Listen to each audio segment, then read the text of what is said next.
Welcome to the StockMiner.com studios. I'm your stockminer, Brian Johnson. And the Fed released its news today, and it was, the last few of them haven't been all that volatile.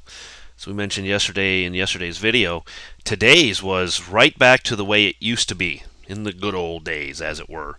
If you ever watched these Fed news releases on like a 1 minute or a 2 minute chart, they're actually kind of fun to watch. I don't necessarily like to play them. I like to get, if I'm in a position, I like to get out of it before the Fed announces and then just watch and see what happens. But they get very volatile, up and down in the matter of seconds. They can cover 20 points in the SPX, or even, between 50 and 80 points in the Dow in a matter of seconds. It's amazing to watch on like a 1 minute or 2 minute time frame. So after all the dust settles, then it starts to move in one direction or another. And obviously, because Bernanke is going to keep printing money, $600 billion of it, we see the markets continue their onslaught to the upside. Oh, I don't know if it was anything that people did not expect, but when it was, the news was finally announced, it did give the markets a reason to rally, and they certainly did it. But if you look here on the Dow, do you see something that's curious? After all the volatility, after all the crazy up and down, after it was all said and done, we never did break the new highs. The Dow is still below the 11,250 mark, so we are going to continue to wait with our entries if you're a Dow player. You want to wait for the breaks below these levels down here and above these levels up here before you take a more sizable position within the market itself. Now, based on what the other stuff, the other markets did, it would not surprise me actually to see the Dow eventually reach this. The S&P and the NDX, I think, are very close, if not above their highs. We'll see that in just a second. And if that's the case, then the Dow usually ends up following at some point or another. It just takes it a little longer to get there. So if we look at it on a daily, you can see that we did finally get a close, though, above this overhead resistance at about 11,200. That is a close. Notice how what we tapped on the way down again. What do you think? Oh, yeah, the 20-day moving average. So still not able to break that 20-day moving average, and in this case, moving up this time, as what we saw back here was a touch of all of this and then a move down. Maybe we're going to see just the opposite on this approach. We've been cutting through it, finally maybe getting through it. Watch for that break above the 11,250 mark. Could happen on a gap tomorrow morning, actually, depending on job numbers. NDX on a 60-minute, I should say preliminary job numbers. How about that? NASDAQ still is as volatile as ever, but holding above 2150, closing above 2150, and now it's still a monster to the upside. You can see today that it cut below the blue, came close to the 50-day, and immediately turned around and ran the other direction.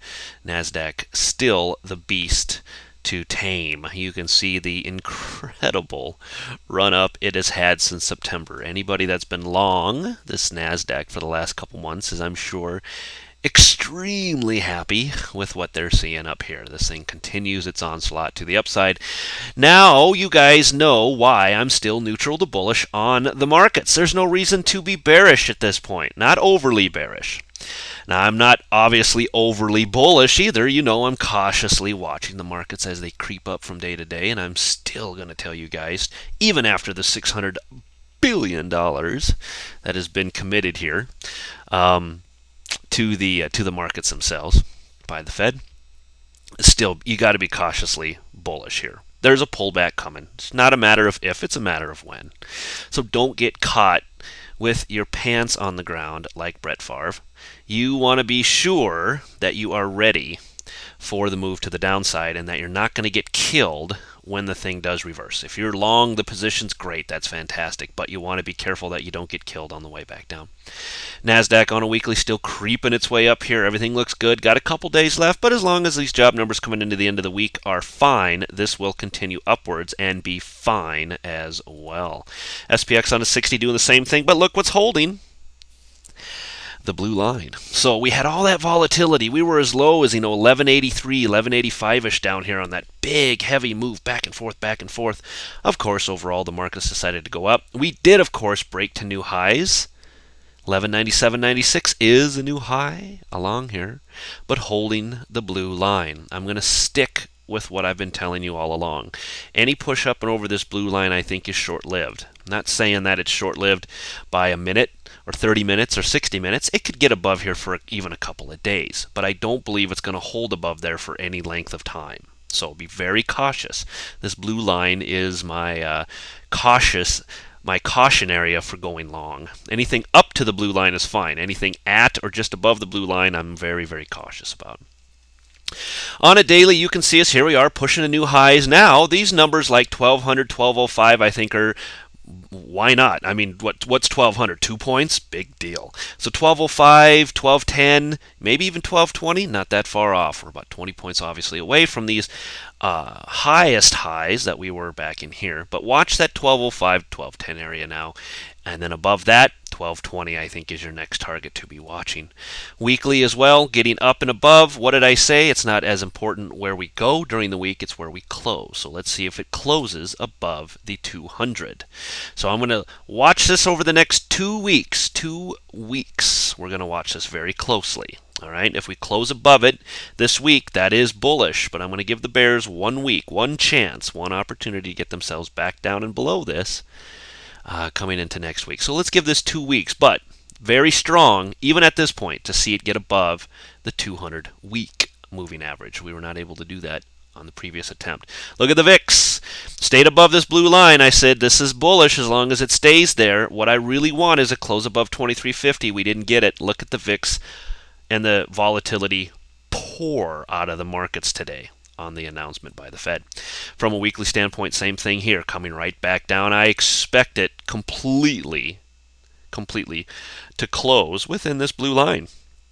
Well, once again, based on job numbers, but I think this is very, very plausible to think that we'll get and close back within that blue line again. Apple on a 60-minute also ran up with the markets. 1%, I mean, not tearing to the upside. We saw it come back down, basically test the 20 and move back up.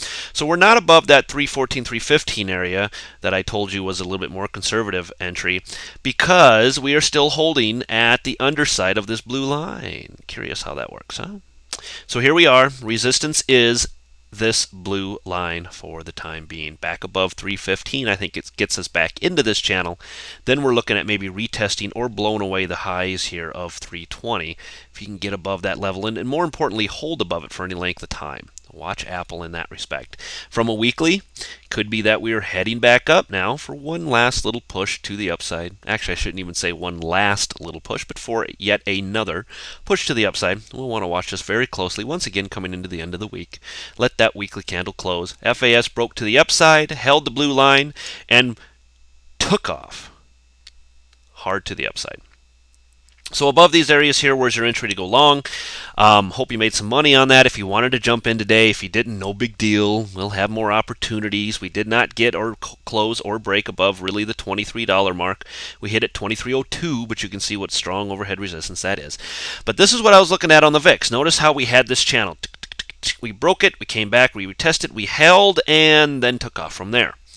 That was what I was waiting to see if the VIX would do. It did not do that. We did not get breaks above these areas. We did, however, on the FAS. So it did make for some decent trading towards the end of the day. But if you didn't take it, nothing lost. You still have opportunities to get in above that $23 mark or so. If you want to wait till the $23.25, that's great. Whatever. It's up to you. But now we are starting to break above that symmetrical triangle. Any closes, any further closes above this area could get us back into and above the 2350 and ultimately into that 24-25 area that we've been watching for quite a while. FAZ then, of course, broke down, came back, retested, and moved to the downside. Below this area was a shorting opportunity.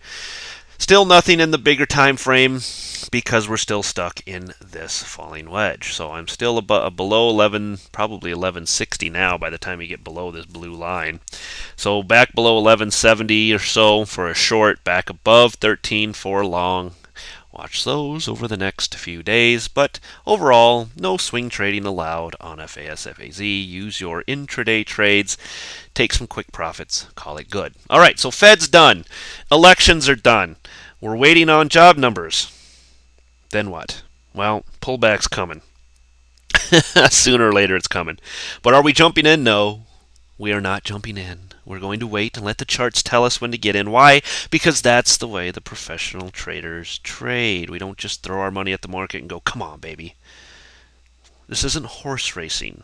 This is trading. So, if you're still unsure of when to get in, when to get out, if these type of days drive you crazy because you don't know, you could have made a lot of money, you just don't know when you should have gotten in or when you should have gotten out.